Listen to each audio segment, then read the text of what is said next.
My name is Miguel Hernandez. I am 42 years old, and every morning I wake up on a thin mattress on the floor of a garage that smells of motor oil and damp.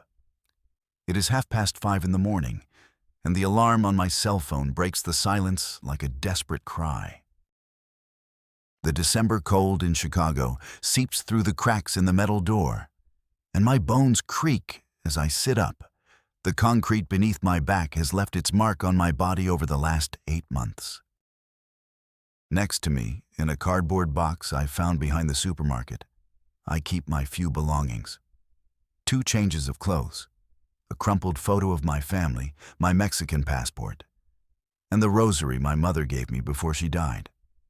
The garage belongs to Don Roberto, a 60-year-old Salvadoran who charges me $300 a month to let me sleep here. There is no heating, no bathroom. For that I have to walk 2 blocks to the Shell gas station that is open 24 hours a day. The smell of gasoline mixes with the aroma of instant coffee that I make on a small electric stove that I connected clandestinely to the garage's power outlet. Those 3 minutes are my only luxury, when the hot steam reminds me that I'm still alive. The coffee tastes bitter, watery, nothing like the coffee my wife Carmen used to make in our little house in Puebla, where the aroma of freshly ground coffee mixed with the smell of the hot griddle and handmade tortillas. As I drink this coffee that tastes like despair, I look at my phone. 3 WhatsApp messages from Carmen, sent last night when I was already asleep from exhaustion. "My love, how's work?" says the first. "The kids are asking when you're coming to visit," says the second. "I love you so much.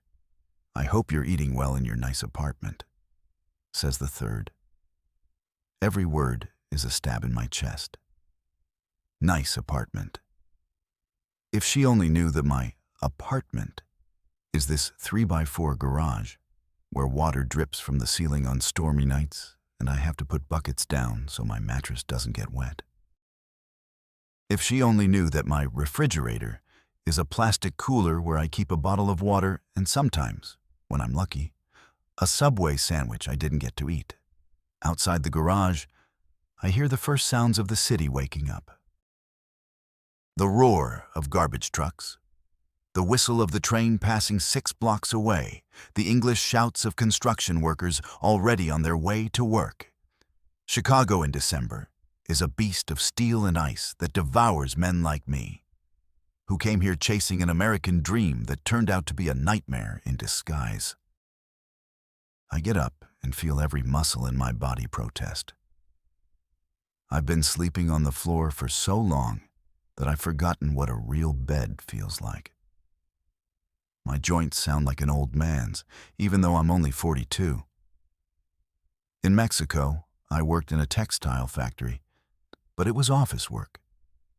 Here, in construction, my body pays the price for every dollar I earn.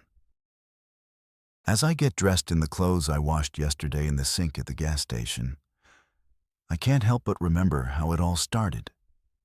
2.5 years ago, when Carmen was pregnant with our 3rd daughter, the doctors said there were complications. We needed money for a private hospital, for medicine, for special care. At the factory in Puebla, I barely earned enough to survive. The decision to come north wasn't easy, but I had no other choice. I promised Carmen that in 2 years I would save enough money to come back or to bring her and the kids here. I told her she would live well, that she would have a nice apartment, that she would eat at restaurants. All lies that I believed would come true at the time. I never imagined I would be here, in this garage, sending her $250 every 2 weeks while I eat once a day and sleep on the floor. Part 2. The Days That Stayed Behind. A Childhood in Puebla. I grew up in an adobe house on the outskirts of Puebla, where the air always smelled like corn dough and wet earth after the rain. My father, Don Aurelio, was a man with calloused hands and a noble heart who worked growing corn on borrowed land. He had a habit of whistling while he worked, always the same ranchera song his father had taught him. "Mijo," he would say as he taught me how to plant. "The earth is like a woman. You have to treat her with respect and patience, and she will give you everything you need." My mother, Doña Esperanza, was a small woman, but strong as an oak. She got up every day at 4 in the morning to grind the corn and make the tortillas that my father took to the fields. Her hands never rested. She washed, cooked, sewed, and took care of the animals in the yard. She had a contagious laugh that filled the whole house when something made her happy. And when she got angry, her voice could be heard all the way to the neighbor's house. There were 5 of us siblings. I was the oldest. Then Maria, then Juan, Rosa, the youngest, and Roberto, who arrived when I was 12. Our house had 2 rooms and a kitchen. My parents slept in one room with Roberto, and the rest of us slept in the other, all on mats on the dirt floor. We didn't have electricity until I was 10, and we got water from a well 100 meters from the house. On Sunday mornings, after Mass, the whole family would gather in the backyard to have breakfast together. I remember the smell of refried beans mixing with the aroma of coffee boiling on the wood stove. My mother would make eggs with green salsa that was so spicy it made us cry, but it tasted like heaven. My father would tell stories about when he was young, always exaggerating the details to make us laugh. One of my most vivid memories is the day I came down with typhoid fever when I was 8 years old. There was no money for a doctor, so my mother took care of me day and night for 2 weeks.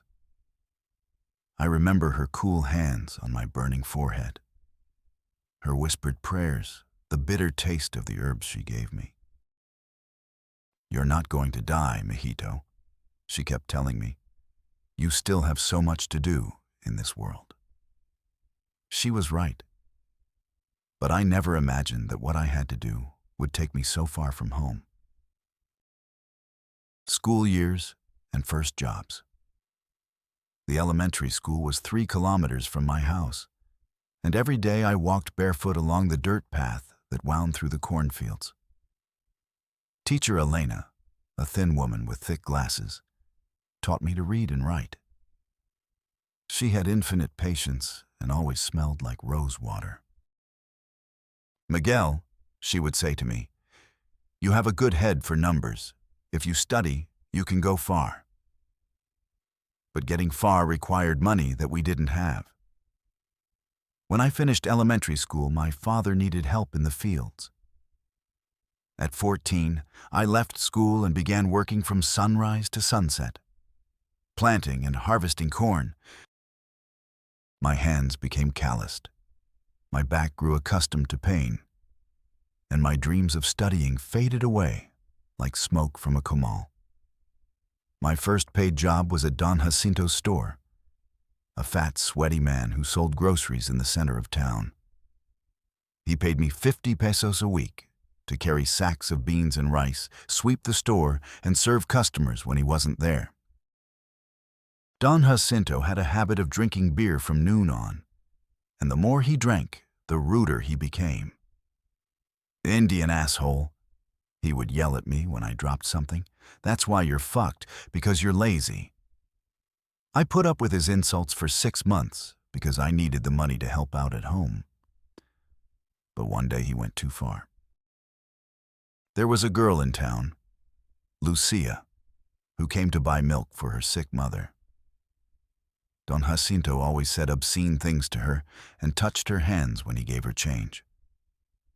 That day, when I saw her crying after he groped her, I couldn't take it anymore. "Leave her alone, Don Jacinto," I said. He turned around with his eyes bloodshot from alcohol and slapped me so hard that I fell to the ground. "Get out of here, you fucking Indian," he yelled at me. I left, but I never regretted it. The encounter with Carmen. I met Carmen at the town fair when I was 18. She had just turned 17 and had the most beautiful eyes I had ever seen. Large, brown, with long eyelashes that looked like fans. She was working at her aunt's corn stand, and when I went up to buy one, her smile left me speechless. "With mayonnaise and chili?" she asked me in a voice as soft as silk. I could only nod, mesmerized by the way her delicate hands spread the mayonnaise and sprinkled the chili. When she handed me the corn, our fingers brushed against each other, and I felt as if I had been touched by a live wire. "What's your name?" I asked, trying to sound confident, even though my heart was beating like a drum. "Carmen," she replied, then added with a laugh, "And you? Are you the boy who hit Don Jacinto?" The news had spread throughout the town, and apparently I was famous for defending Lucia. That night I couldn't sleep. Her image was etched in my mind like a hot iron on cattle. The next day, I went back to the corn stand, even though I didn't have any money to buy anything. Carmen noticed and gave me some mesquite. "So, you won't come back hungry," she said, winking at me. That's how our courtship began. Every afternoon, after working in the fields, I would bathe in the river, put on my only clean shirt, and walk to the center of town to see her. We would sit on the bench in the plaza while she told me about her day, and I told her about my dreams. I wanted to have my own land, a big house, and give her everything she deserved. Our first kiss was at the September festivities during the fireworks. The sky was full of colors and the band was playing norteño music. Carmen was wearing a white dress that made her look like an angel. When the castle lights illuminated her face, I couldn't resist any longer. I took her by the waist and kissed her softly. She tasted like cinnamon and dreams yet to be fulfilled. Married life and our first children. We got married when Carmen turned 19 in a simple ceremony at the town church. My mother sold 2 chickens and a pig to pay for my suit, and Carmen's family did the same for her dress. The party was in my backyard, with mole prepared by all the women in the neighborhood and mariachi music played by Don Esteban and his sons. That night, on our honeymoon in the room we had prepared in my parents' house, Carmen was trembling with nerves. "I'm scared," she whispered as I held her in my arms. "Me too," I confessed. "But we'll learn together." We made love with the tenderness of 2 children discovering the world, and then we stayed awake until dawn, planning our life together. The first months of marriage were the happiest of my life. Carmen would get up with me at 5 in the morning to make me breakfast before I left for the field. She made the fluffiest tortillas in the world and coffee that tasted better than my mother's, although I never told either of them. In the afternoons, when I came home from work, she would be waiting for me with warm water to wash up and a hot meal on the table. Our first child, Miguel Jr., arrived 10 months after the wedding. Carmen suffered a lot during childbirth. She was in labor for 12 hours, and I paced back and forth down the hallway of the health center like a caged lion. When I finally heard his cry, I cried like I hadn't cried since my grandmother died. He was so small, so perfect, with his mother's eyes and my upturned nose. 2 years later, Sophia was born, a beautiful girl with Carmen's curly hair and my long hands. She was calmer than her brother, always smiling, always happy. Miguel Jr. took care of her as if she were his most precious treasure, and my heart melted when I saw them playing together in the yard. Life was simple, but good.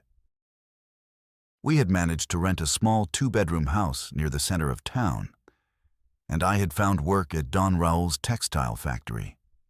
I didn't earn much, but it was enough to live without luxuries, but without hunger. On Sundays, we went to Mass as a family. Then we strolled through the square, and in the afternoons, Carmen made horchata while the children played in the yard. The arrival of problems. Everything began to change when Carmen became pregnant for the third time. From the beginning, the pregnancy was different. She vomited all day, felt weak, and at 5 months she began to bleed. The doctor at the health center told us that she needed complete rest and expensive medicines that were not available through our public health insurance. "Mr. Hernandez," the doctor told me with a serious face, "your wife has placenta previa. It's a dangerous condition. If we want to save the baby and the mother, she needs specialized care at a private hospital in the capital." When he told me how much it would cost, I felt like the world was falling apart. It was more than 100,000 pesos, a fortune I didn't have and couldn't get. At the factory, Don Raul had promised me a raise. But with the economic crisis, he had to cut back on staff. My salary went from 500 pesos a week to 300.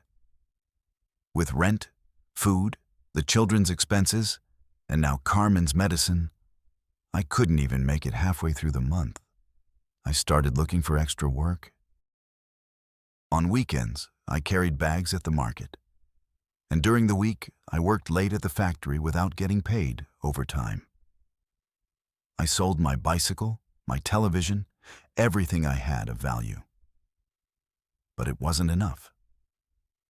The doctor said Carmen needed the operation soon, and I felt like a man drowning in the open sea.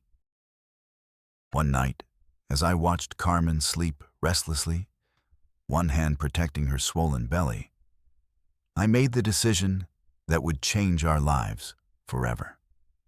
My cousin Javier had come to visit from Los Angeles, with money in his pockets and stories of abundant work in the United States. "Cousin," he had told me, "over there in construction, you earn in a week what you earn here in a month. If you want, I'll help you get across." That morning, staring at the cracked ceiling of our little house, knowing that in a few months I would be the father of 3 children, and that my wife needed an operation I couldn't afford, I knew I had no choice. I had to go north, even if it broke my heart to leave my family. Part 3. The hardest decision. Nighttime conversations and silent tears. The first time I mentioned to Carmen the possibility of going to the United States, we were lying in bed after the children had fallen asleep. It was raining softly outside, and the sound of the raindrops on the tin roof created a melancholy melody that seemed to predict what was to come. "Honey," I said, my voice breaking, "I've been thinking. My cousin Javier says that in the United States, I can earn enough money for your operation." Carmen was silent for several minutes, and I could feel her breath coming in gasps in the darkness. "For how long?" she finally asked, and there was a tremor in her voice that broke my heart. 2 years maximum," I lied, because I wanted to believe it would be that short. "I'll save the money for your operation, for the children's education, and I'll come back to be with you when the baby is born."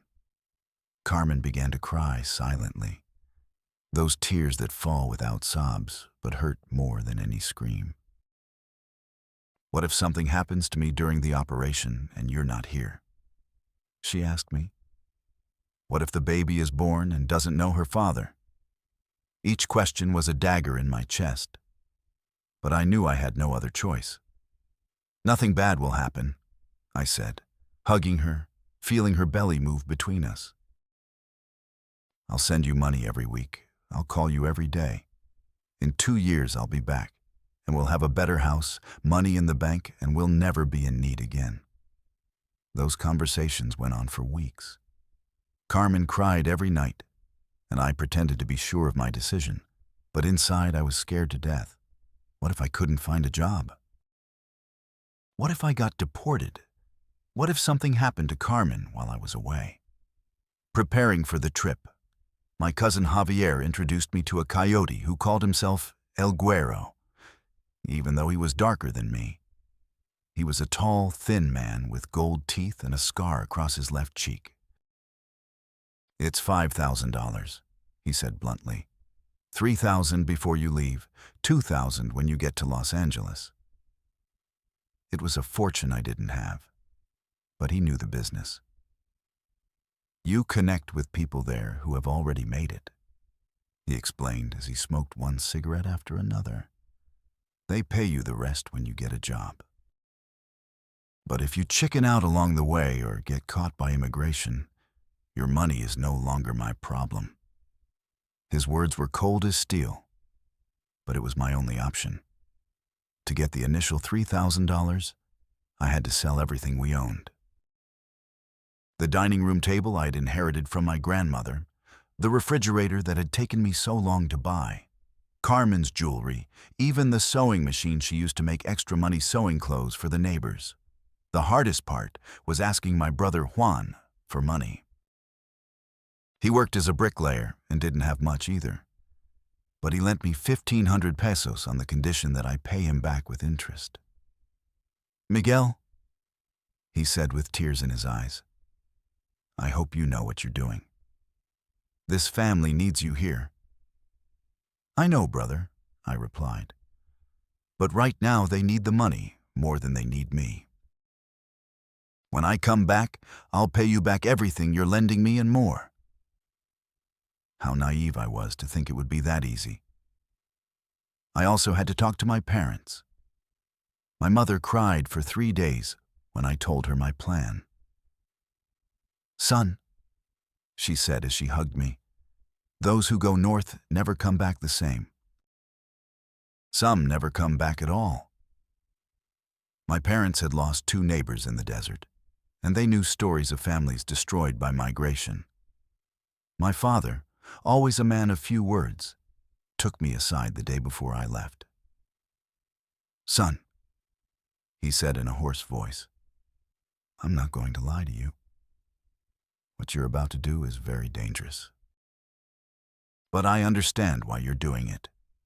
Take care of yourself, and don't forget where you came from." He gave me a hug that lasted several minutes, and I knew that he too was afraid he would never see me again. The last days at home, the last week at home was a mixture of anticipation and terror. Every moment could have been my last. The last breakfast with tortillas made by Carmen, the last bath with the children, the last night sleeping in my own bed. Miguel Jr., who was already 4 years old, realized that something was going on. "Dad, why is Mom crying so much?" he would ask me with those innocent eyes that broke my heart. "Because Dad is going to work far away to buy you nice toys," I would lie, holding him and breathing in the smell of his freshly washed hair.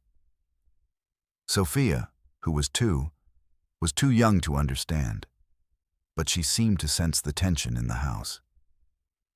She had become clingy, not letting me go to the bathroom without following me. Carmen said that children sense these things, and I think she was right. The day before I left, Carmen and I went to the river where we had met. It was a special place for us, where we had spent so many afternoons as a couple, where I had proposed to her, where we had made plans for the future. We sat on the same rock where we had shared our first kiss 11 years earlier. "Promise me you'll come back," Carmen said as she caressed her 7-month belly. "Promise me you won't forget us, that you won't find another woman there." Her fears were legitimate.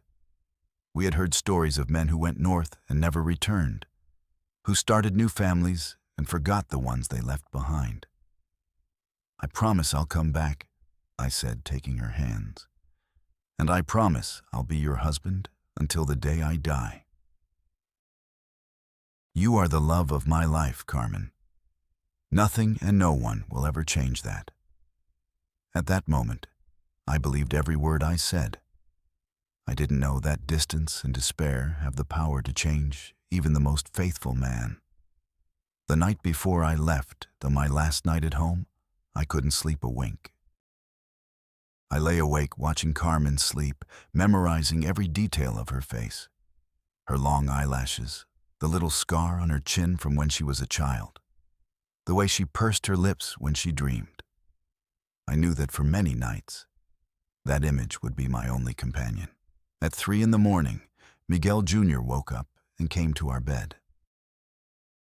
"Dad, I had a nightmare," he said in a frightened voice. I hugged him tight and sang him the lullaby my mother used to sing to me when I was a child. "Don't be afraid, son," I whispered. "Daddy will always take care of you, even when I'm far away." On that last night, I wrote 3 letters. One for Carmen, one for my children, and one for my parents. In the letter to Carmen, I promised her that I would write to her every week, that I would send her money, that I would think of her every day. In the letter to my children, I explained why Daddy had to go, and I asked them to take care of their mother. In the letter to my parents, I thanked them for everything they had done for me and asked them to forgive me for worrying them. I kept the letters in the same place where Carmen kept her important documents, with a note that said, "Only open if something happens to me." I never thought it would take 2.5 years to return home, and that when I did, nothing would be the same. Part 4. The Crossing and the First Days of Survival. The Final Farewell. The bus that would take me to Tijuana left at 6 a.m. from the bus station in Puebla. Carmen insisted on accompanying me despite her advanced pregnancy. We carried the children asleep in our arms, Miguel Jr. in mine, Sophia in Carmen's. The weight of my son against my chest felt like the weight of all the responsibility in the world. At the bus station, the air smelled of diesel, fried food from the stalls, and the nerves of dozens of families saying goodbye. We weren't the only ones living this tragedy. There were men crying with their wives, mothers blessing their adult children, children asking why their father was getting on the bus without them.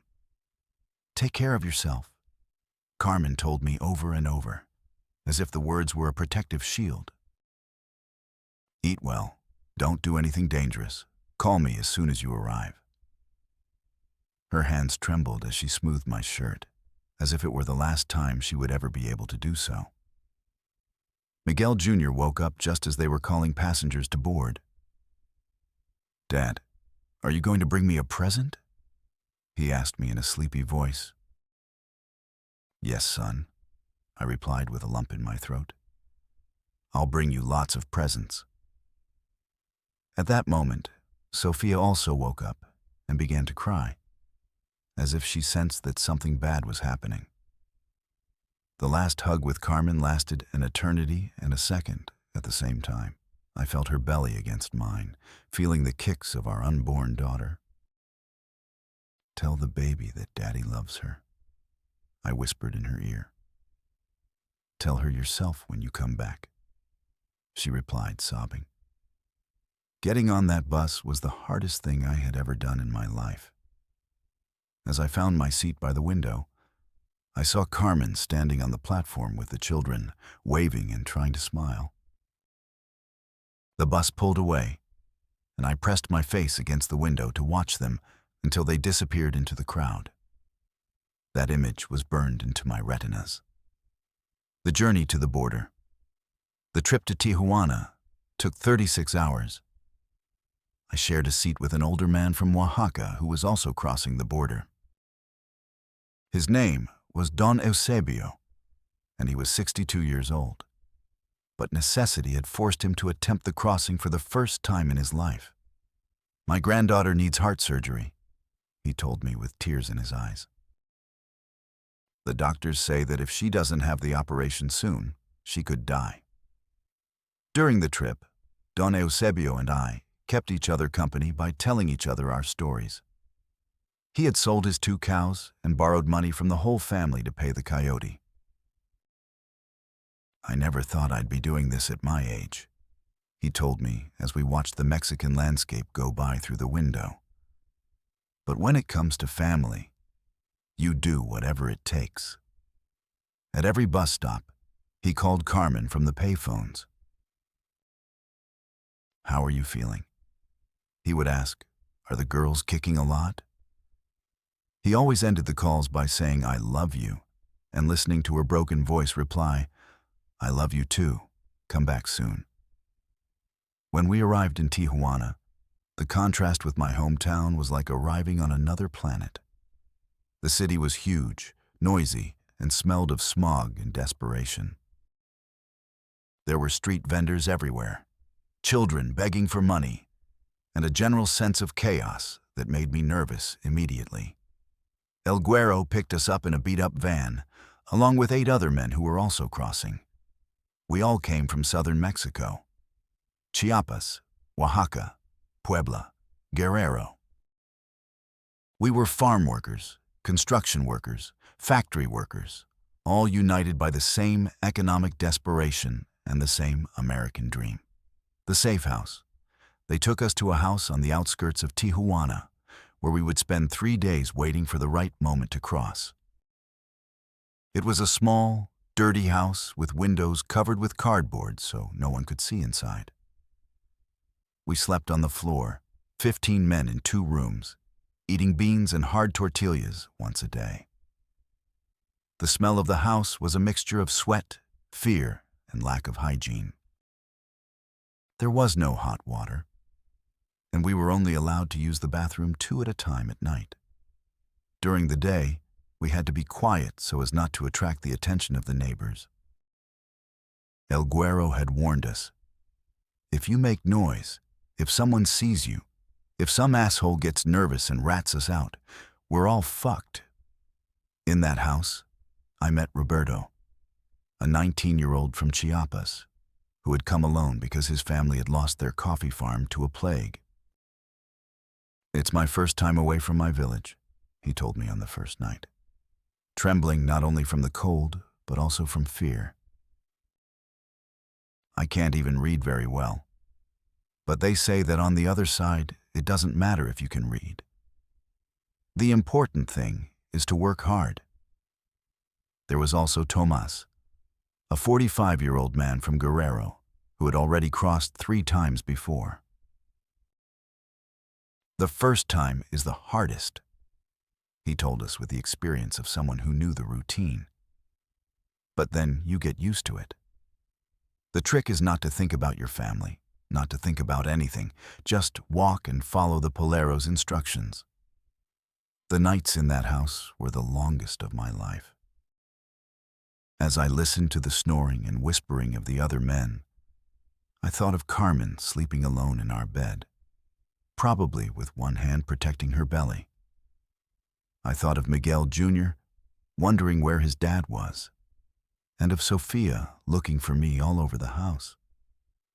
The river crossing. On the 3rd night, Güero arrived at 2 in the morning. "Come on, guys, it's time," he shouted in a low voice. "Anyone who isn't ready in 5 minutes stays behind." We had gone to bed fully clothed, so we only had to grab our small backpacks with the bare essentials, a bottle of water, some food, and the few pesos we had left. They put us in the back of a pickup truck covered with a tarp. We were so crammed in that we could barely breathe. The trip to the river took an hour, and the whole way there my heart was beating so fast that I thought the others could hear it. When we got to the Rio Grande, the water looked black and threatening under the moonlight.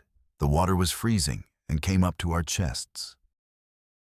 The Polero who helped us cross was a skinny young man who didn't look more than 25 years old. "Anyone who can't swim, hold on to those who can," he shouted. "And if anyone is drowning, don't try to save them because you'll both die." Don Eusebio couldn't swim, so he held onto my arm the whole way across. His fear was palpable. He was shaking so much that I thought he was going to drown from fright before he drowned in the water. "Calm down, Don Eusebio," I whispered as we fought against the current. "We're almost there. We're almost on the other side." When I finally set foot on American soil, I felt a strange mixture of relief and terror. We had managed to cross. But now came the most dangerous part: walking through the desert for 2 days without being detected by the Border Patrol. First steps on American soil. The Arizona desert in February was hellishly cold at night and suffocatingly hot during the day. We walked for 14 hours straight the first night, following our Polero along trails only he knew. We carried bottles of water that froze during the night and heated up so much during the day that it felt like we were drinking tea. Roberto, the young man from Chiapas, began to dehydrate on the second day. His lips were white, he was sweating cold, and he staggered as he walked. "I can't go on," he told us. "Leave me here. Go on without me." But Don Eusebio and I took him by the arms and helped him continue. "No one stays behind," I told him. "We all get there or no one gets there." During those 48 hours in the desert, I thought 1,000 times that I was going to die. My feet were covered in blisters, my lips were cracked from dehydration, and my backpack felt like it weighed 100 pounds. But every time I wanted to give up, I thought of Carmen, of the children, of the baby that was about to be born, and I found the strength to take one more step. On the night of the second day, we heard the Border Patrol trucks in the distance. Their spotlights swept across the desert like giant eyes searching for prey. We lay face down behind some bushes and remained motionless for 3 hours, breathing sand and praying they wouldn't find us. Finally, at dawn on the third day, we saw the lights of Phoenix in the distance. The Polero pointed to a road where a truck would pick us up. "You did it, cabrones," he said with a smile. "You're in the United States." But I knew that the real challenge was just beginning. Part 5. The first months of survival. The first safe house in Phoenix. The truck that picked us up on the outskirts of Phoenix was driven by a Mexican-American woman in her 50s who spoke perfect English and Spanish. She called herself La Güera Maria, and she was part of the network of coyotes who helped newly arrived migrants. "Welcome to the United States," she said ironically. "This is where the real adventure begins." She took us to a house in a Phoenix neighborhood where other newly arrived migrants lived. It was a 2-story house that had probably been nice 20 years ago, but now looked like a war shelter. The walls had holes covered with cardboard, the windows were broken, and the smell of dampness and stale food permeated every corner. 23 men of different ages and nationalities lived in that house. There were Mexicans like me, but also Salvadorans, Guatemalans, and even a Honduran who had traveled for 2 months to get there. We all shared the same story. We had left our families to pursue the American dream that would allow us to save them from poverty. My bed was an old mattress on the floor of the room I shared with 7 other men. The mattress had stains that I preferred not to investigate, and it smelled of sweat from everyone who had slept there before me. But after 2 nights in the desert, even that filthy mattress felt like a palace. The first night, I called Carmen from a payphone 3 blocks away from the house. It had been 5 days since I left Puebla, and she was desperate. "Miguel, I thought you were dead," she cried when she heard my voice. "I haven't slept or eaten, waiting for your call." I lied and told her I was fine, that the trip had been easy, that I already had a job. I didn't want her to worry any more than she already had. The first job in construction. Don Ruben, the owner of the safe house, knew several contractors who employed undocumented immigrants. "I'll get you a job in construction," he told me on the second day. "But it's not easy. You work from sunrise to sunset. They pay you less than the Americans, and if you complain, they fire you." I had no choice but to take it. I needed money urgently. My first day on the job was at a housing construction site on the outskirts of Phoenix. The contractor was a fat, blonde American named Frank, who spoke Spanish with a Texas accent. "You work hard?" he asked me in his broken Spanish.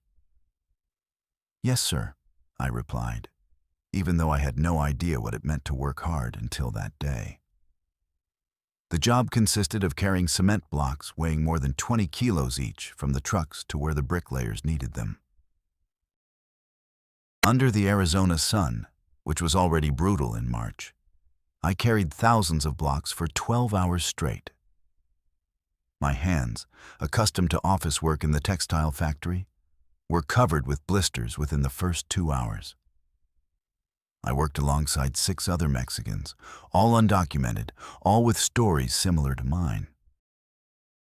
There was Joaquin, a 35-year-old man from Michoacan who had left his wife and 4 children. Carlos, from Guanajuato, who sent money home so his diabetic mother could buy insulin. And Raul, from Jalisco, who was working to pay for his daughter's college education. During the midday break, we would sit in the shade of the trucks and share the tortillas and beans we had packed in the morning. "The first year is the hardest," Joaquin would tell me as he rubbed his sore hands. "Then your body gets used to it. But your heart never gets used to being away from your family." The reality of money. At the end of my first week, Frank paid me $400 in cash. It was more money than I had ever seen in my life. But when I did the math, I realized that the reality was more complex than I had imagined. Of that $400, I had to give $100 to Don Ruben for the mattress and basic food. Another $50 went to basic expenses: soap, toothpaste, phone calls to Carmen, transportation to work. I had $250 left to send home, which was about 3,000 Mexican pesos. It was 3 times what I earned at the textile factory, but the emotional cost was incalculable.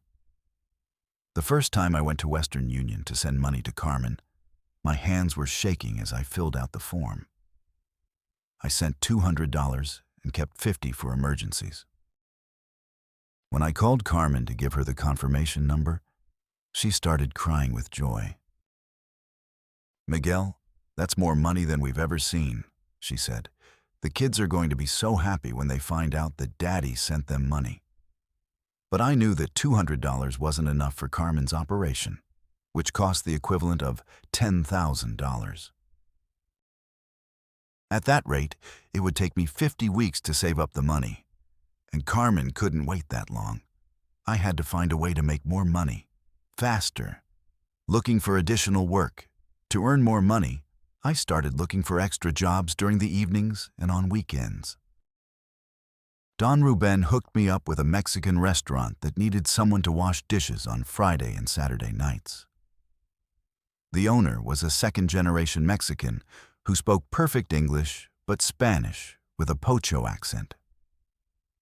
"I'll pay you $8 an hour," he said, "but you have to work fast. This place gets crowded on weekends, and we can't run out of clean plates." Working at the restaurant after 12 hours on the construction site was exhausting, but it meant another $120 a week.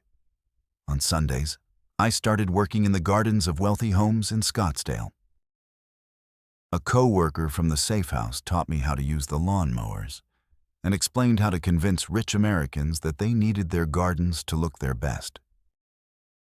"Rich gringos are easy," he told me. "They like everything to look perfect, and they don't mind paying well if you do a good job." My English was basic, but I learned the necessary phrases. "Good morning, sir." "Beautiful garden. $20, very good price. With gestures and smiles, I was able to communicate enough to get work. On a good Sunday, I could earn up to $100 mowing lawns and trimming bushes. Working 7 days a week between construction, the restaurant, and the gardens, I managed to increase my income to $600 a week. After expenses, I could send $400 to Carmen every week. It was progress, but my body was beginning to show signs of extreme exhaustion. The night calls with Carmen. Every night, no matter how tired I was, I walked 3 blocks to the payphone to call Carmen. Those 10-minute calls were the only thing that kept me sane amid the madness of working like a slave in a foreign country. "How are the kids?" I always asked first. Carmen would tell me that Miguel Jr. had learned to write his name, that Sophia was already saying complete words, that the baby in her belly kicked a lot at night. "I think he's going to be a soccer player like his dad," she would say, laughing, remembering my days playing on the town team. "How are you feeling?" was my second obligatory question. Carmen always told me she was fine, but I could hear the exhaustion in her voice. She was entering her 8th month of pregnancy, taking care of 2 small children on her own, working at home sewing to earn a few extra pesos, and dealing with a complicated pregnancy without her husband by her side. "When are you coming back?" she would ask me every night, and every night I would lie to her a little more. "Soon, my love. I'm almost done saving up for your operation." The truth was that every week I realized that 2 years wasn't going to be enough.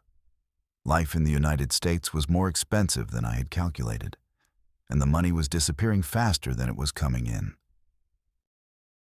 During those nighttime calls, I could hear the sounds of my home in the background.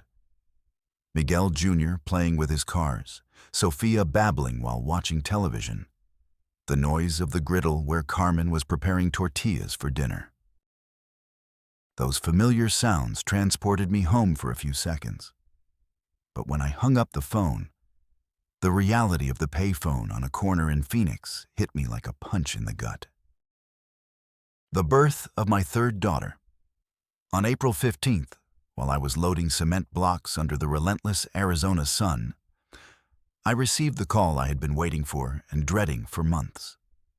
My sister-in-law called me on a cell phone borrowed from a coworker to tell me that Carmen had gone into labor. "Miguel, you have to come quickly," my sister-in-law shouted through her sobs. "Carmen is in bad shape. The doctors say there are complications." I felt as if the world had stopped. I was 2,000 miles away, with no money for a plane ticket, no documents to return legally, watching my wife suffer and unable to do anything. "Tell her I'm not afraid," I shouted into the phone. "Tell her I'm with her, that I love her, that everything will be okay." But my words sounded hollow, even to me. How could I be with her when I was on the other side of the continent? How could I protect her when I couldn't even protect myself? I quit my job that day and rushed to the safe house. Don Ruben lent me his phone so I could stay in constant contact with my family. For 8 hours, I received calls every half hour with updates from the hospital. Carmen had lost a lot of blood, the baby was in a dangerous position, and they needed to perform an emergency C-section. At 11 p.m., Mexico time, my brother Juan called me with a broken voice. "Miguel, the baby girl is here," he said. "She's fine, she's perfect. But Carmen lost a lot of blood. She's very weak." When he told me they had decided to name the baby Esperanza, after my mother, who had died years earlier, I cried like I hadn't cried since I was a child. "Can I talk to Carmen?" I asked desperately. "She's asleep, brother. The anesthesia hasn't worn off yet. But before they put her to sleep, she told me to tell you that she loves you and that she's proud of you." Those words gave me strength and broke me at the same time. The first months without knowing my daughter. Esperanza was already 3 months old when I finally got to see her for the first time, through a blurry video call at an internet cafe in Phoenix. Carmen was holding her in her arms, while Miguel Jr. and Sofia made faces for the camera. My new daughter was beautiful, with Carmen's black hair and my almond-shaped eyes. "Say hello to Daddy," Carmen whispered in her ear, as if the baby could understand. Esperanza looked at me through the screen with those curious eyes that all babies have, unaware that the man on the computer was her father. That distance hurt me more than any physical labor I had ever done. "She looks like you when you were a baby," Carmen would say as she rocked her gently. "She has your nose and the way you frown when you're angry." I would remain silent because I didn't know what to say. How could I know my daughter through a screen? How could I be a father from 2,000 miles away? Miguel Jr., who was already 5, had started asking difficult questions. "Mom, why doesn't Daddy come to meet my little sister?" he would ask, with that simple logic of children that makes adults' excuses sound absurd. Carmen would explain that Daddy was working far away to buy them nice things. But I could see in his eyes that he didn't understand why money was more important than being with his family. During those first months after Esperanza was born, I fell into a deep depression. I worked like a robot, going through the motions but feeling nothing. At night, after talking to Carmen on the phone, I lay awake thinking about everything I was missing. My daughter's first sounds, her first smiles, the feeling of holding her in my arms. The first year in the United States. When I had been in the United States for a year, I took stock of my situation. I had managed to send Carmen almost $20,000, enough to pay for the operation she needed after giving birth and to live comfortably for several months. The children were fine. Carmen had made a full recovery, and Esperanza was growing up healthy and beautiful. But I had paid a terrible price. I had lost 30 pounds, my hands were ruined from construction work, and I hadn't had a single day off in 12 months. More importantly, I had missed the first year of my daughter's life and crucial moments in the growth of my other 2 children. "You have enough money to come back now," Carmen would tell me during our nightly phone calls. "The children need you here." But I knew that $20,000 wasn't enough to secure my family's future. In Mexico, that money would last 2 years at most, and then we would be back in the same situation of poverty that had forced me to emigrate. "Give me 1 more year," I would ask Carmen. "1 more year, and I'll save enough money to buy some land, start a business, so we'll never have to be apart again." Carmen always said yes, but I could hear the resignation in her voice. She was tired of waiting, tired of raising 3 children alone, tired of being a migrant widow. Part 6. Life in Don Roberto's garage. The change of housing. After a year living in Don Ruben's safe house, the situation became untenable. More migrants arrived, the house was filled to capacity, and conflicts between tenants became constant. There were petty thefts, fights over the bathroom, arguments over food. I needed to find a quieter place, even if it was more expensive. Don Roberto, a Salvadoran I met at my construction job, offered to rent me his garage for $300 a month. "It's not luxurious," he warned me, "but it's private. You can come and go as you please, and no one will bother you." After seeing the place, I accepted immediately. Anything was better than sleeping with 20 strangers in rooms filled with tension. The garage measured approximately 10 feet by 12 feet. It had a cement floor, unpainted cinder block walls, and a metal door that opened onto the street. There were no windows. just a small vent near the ceiling that let in a ray of light during the day. Don Roberto had installed an illegal electrical connection, just a cable hanging from the ceiling with a bare light bulb.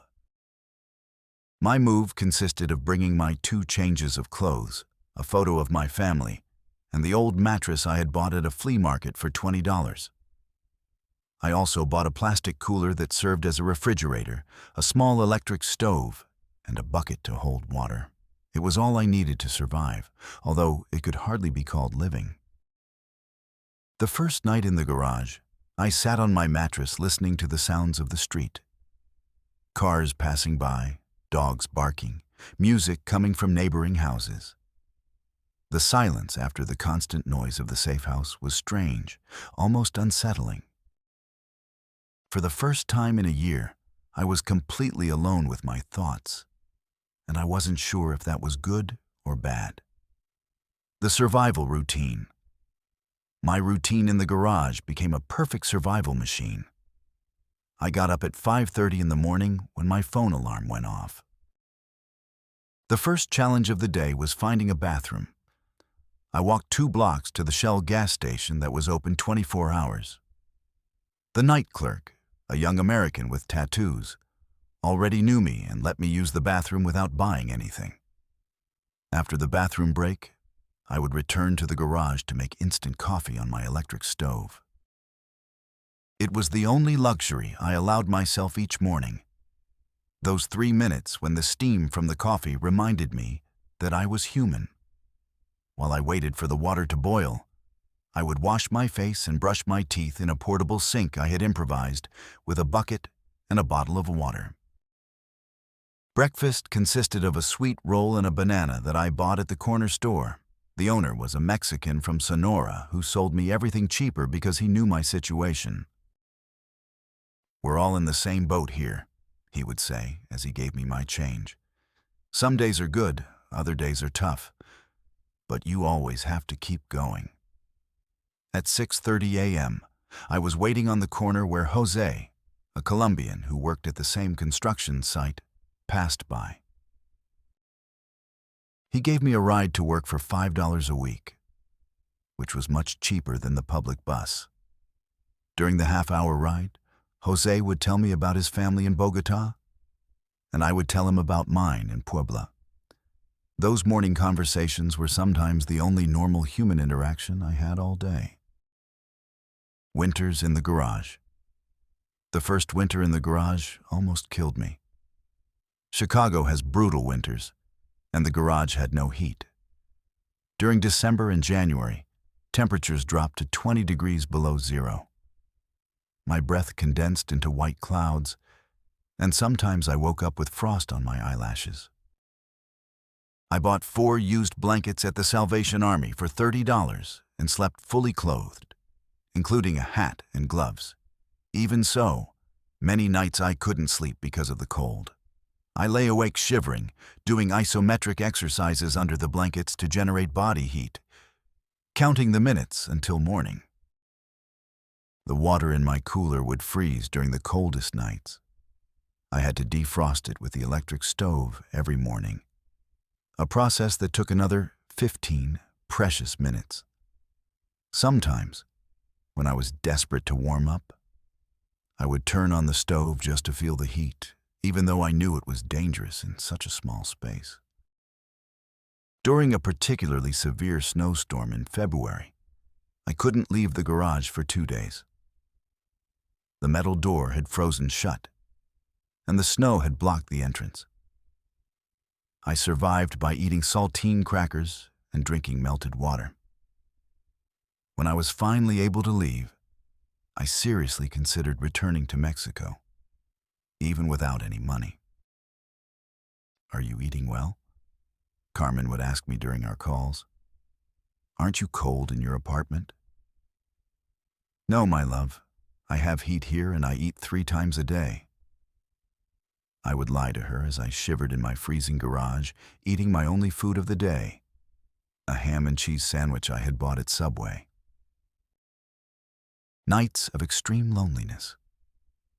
The nights in the garage were when loneliness hit me the hardest. After working 14 hours, returning to the garage, and making my daily call to Carmen, I had about 3 hours left before bedtime. Those 3 hours felt like an eternity. I had no television, no radio, just my cell phone with limited data. Sometimes, I listened to Mexican music on YouTube until I ran out of data. The ranchera songs made me cry because they reminded me of Sundays at home, when the whole family would get together to eat and my father would play his favorite music. Other nights, when I couldn't stand the loneliness anymore, I would walk the streets of my neighborhood. Phoenix at night is a different city, more dangerous, more lonely, full of people like me who live in the shadows. I would pass by bars where other Mexicans spent their hard-earned money, houses where American families ate dinner together in front of giant TVs, churches where you could sometimes hear choirs practicing. During those nighttime walks, I fantasized about different scenarios. I imagined that Carmen and the children had suddenly appeared in Phoenix, that they had miraculously obtained visas and had come to live with me. I imagined that I had won the lottery and could return to Mexico a millionaire. I imagined that I had found a better job, with papers, with benefits, with respect. But when I returned to the garage, reality hit me like a bucket of cold water. I was still an undocumented immigrant sleeping on the floor, sending money to a family that felt more distant every day, living a life that was not a life, but pure survival. The evolution of the calls with Carmen. As the months went by, the phone calls with Carmen began to change. At first, we talked for half an hour every night, telling each other everything that had happened during the day. But gradually, the conversations became shorter, more mechanical, filled with awkward silences. "How's work?" Carmen would ask me. "Fine," I would reply. "How are the kids?" I would ask her. "Fine," she would answer. Those fines became walls between us, hiding truths that neither of us wanted to face. Carmen had started going out more with her friends, she told me. "My friends invited me to Maria's daughter's christening," she said. "I went alone, but it was nice." At first, I was happy that she was socializing. But then I began to feel irrational jealousy. Who did she dance with at the christening? Were there single men there? Did they see her as available? The children also began to change. Miguel Jr., who was now 6, sometimes didn't want to talk to me on the phone. "He's playing," Carmen would tell me. "He'll talk to you later." But I knew the boy was starting to forget me. To him, Dad was becoming a voice on the phone, not a real person. Esperanza, who was now a year and a half old, didn't know me at all. When Carmen tried to put her on the phone, the little girl cried because she heard a stranger's voice. "Say hello to Daddy," Carmen insisted. But Esperanza just wanted to go back to her toys. Every rejection from my daughter was a stab in the heart. "When are you coming?" Sophia, now 4 years old, would ask me with that innocent insistence of children. "Soon, my princess," I would lie. "Daddy is saving money to buy you a nice house." But "soon" had become an empty word that I repeated without believing it. Part 7. The Crisis and the Turning Point. The accident at the construction site. Everything changed on a Tuesday in August, 2 years and 4 months after I had arrived in the United States. We were building a 5-story apartment building, and I was working on the 4th floor carrying materials. It was a particularly hot day, with temperatures over 110 degrees Fahrenheit, and we were all exhausted from early in the morning. Around 2 in the afternoon, while I was carrying a steel beam weighing almost 220 pounds with Joaquin, my co-worker from Michoacan, I heard a strange crack. "Did you hear that?" I asked him, but he just shrugged. 30 seconds later, a section of the scaffolding where we were standing collapsed. I fell 4 meters to the 3rd floor, landing on a pile of steel rods. The pain in my lower back was immediate and unbearable, as if someone had stabbed me in the spine with a hot knife. Joaquin was lucky and fell on bags of cement, injuring only his right arm. Frank, the contractor, came running when he heard the crash. His first concern was not my health, but the possible legal consequences. "Are you okay?" he asked nervously. "Can you walk?" I tried to get up, but the pain was so intense that I stayed lying on the ground, breathing heavily. "I need to go to the hospital," I said in my basic English. Frank looked at me with panic in his eyes. Hiring undocumented workers was already illegal, but if he took me to the hospital, he would have to explain why he had employees without health insurance working in dangerous conditions. "I'll give you $500, Frank offered, "but we can't go to the hospital." "If you go to the hospital, we'll all get in trouble with immigration. $500 for a potentially broken back." It was the first time I fully understood what it meant to be invisible in this country. Trying to heal myself. With no access to real medical care, I had to try to heal myself in my garage. Frank kept his promise of $500 and also gave me a bottle of pain pills he had gotten from who knows where. "They're very strong," he warned me. "Take only one when the pain is unbearable." For the next 2 weeks, I couldn't work. I stayed in the garage, lying on my mattress, moving as little as possible. The pain was constant, a combination of sharp stabs and a dull ache that spread from my lower back to my legs. Some mornings, I couldn't even sit up without screaming. Don Roberto was like a brother to me during those days. He brought me food, helped me get to the bathroom when the pain was too intense to walk to the gas station, and didn't charge me rent for those 2 weeks. "We take care of each other here," he told me, "because no one else will." The problem was that without work, I had no money to send to Carmen. For the first time in 2 years, I couldn't send her weekly remittance. When I called her to explain the situation, I tried to downplay the seriousness of the accident. "I hurt my back a little," I told her, "but I'm better now. I'll send you double next week." "Are you sure you're okay?" Carmen asked me in a worried voice. "You sound strange." "I just have a little flu," I lied, biting my lip to keep from screaming in pain. "Don't worry, my love. Everything is under control." Returning to work and the consequences. After 2 weeks, I went back to work even though I was still in a lot of pain. I had no choice. I needed the money badly. Frank gave me lighter work, carrying small materials and sweeping the construction site. But even so, my back protested with every movement. Pain pills became my best friend and my worst enemy.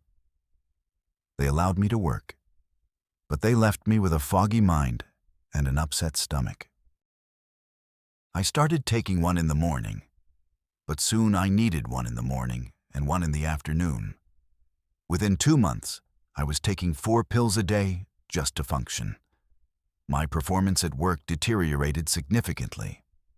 I was slower, made more mistakes, and sometimes stood in one place not knowing what I was doing. Frank began to lose patience with me. "Miguel, if you can't work properly, I'll have to find someone else," he threatened me one day. The fear of losing my job pushed me to push my body beyond its limits. I worked through the pain, took more pills to keep going, and arrived at the garage every night completely exhausted. Some nights, I couldn't even take off my boots. I fell asleep fully clothed on the mattress. The addiction to pills developed gradually, so subtly that I didn't realize it until it was too late. I began to need them not only for the physical pain, but also for the emotional pain.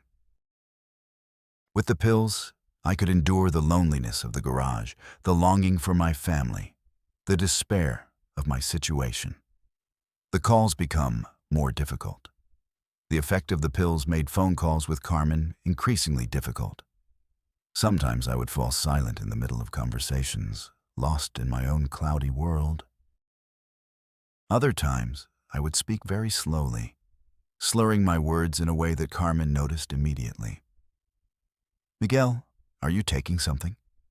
she asked me one night after a particularly confusing conversation.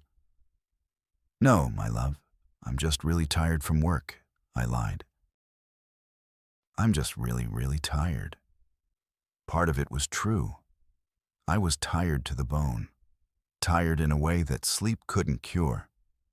The children also began to notice that something had changed. "Dad sounds weird," Miguel Jr. told Carmen after a call she later told me. "Yes," Carmen replied, "Dad is working very hard." But I knew that she too had noticed that something was wrong.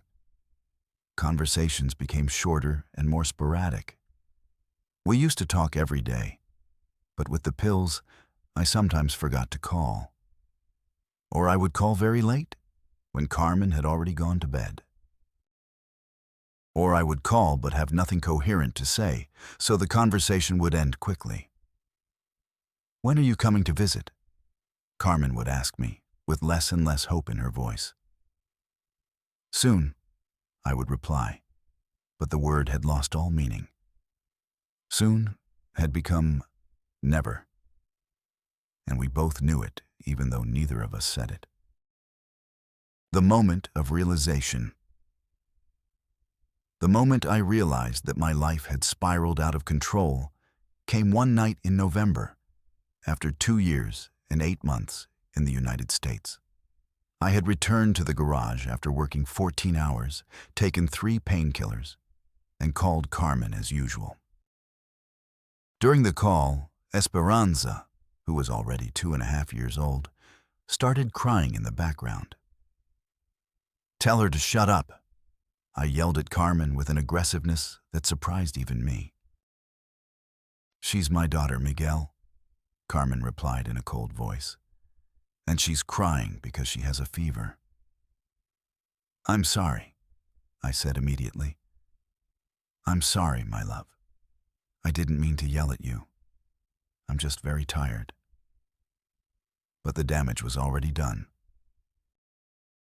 Carmen hung up the phone without saying goodbye, something she had never done in our 11 years of marriage. That night, sitting on my mattress in the garage, looking at the crumpled photo of my family, I realized that I had become a stranger to the people I loved most. My wife hung up on me, my sons didn't want to talk to me, and my youngest daughter didn't even know who I was. I had come to the United States to save my family, but in the process, I had lost myself. The man who had left Puebla almost 3 years ago was hardworking, responsible, loving, present. The man now living in a garage in Phoenix was addicted to pills, emotionally absent, physically broken, and spiritually dead. That night, I cried like I hadn't cried since my mother died. I cried for the time I had lost, for the opportunities I had wasted, for the damage I had caused my family in trying to save them. I cried until I had no tears left, and then I continued to sob silently until the sun came up. Part 8. The call that changed everything, the definitive conversation. 3 days after the phone incident, Carmen called me instead of waiting for my nightly call. It was noon in Phoenix, and I was eating my only meal of the day, sitting on the edge of a building when my phone rang. Seeing the Mexican number on the screen at that hour filled me with panic immediately. "Miguel, we need to talk," Carmen said without even saying hello. Her voice sounded different, firmer, more determined, more distant. The kids are at my sister's house. We have time to talk without interruptions. I knew immediately that this was not going to be a normal conversation. Did something bad happen? I asked, my heart racing. Yes, Miguel, something bad happened, she replied. But it's not what you think. The bad thing is that I realized I've been lying to our children about their father for almost 3 years. Her words hit me like a hammer blow to the chest. What are you talking about, Carmen? I asked, even though deep down I knew exactly what she was talking about. I'm talking about how I tell them that their dad is a hero who is working in the United States to give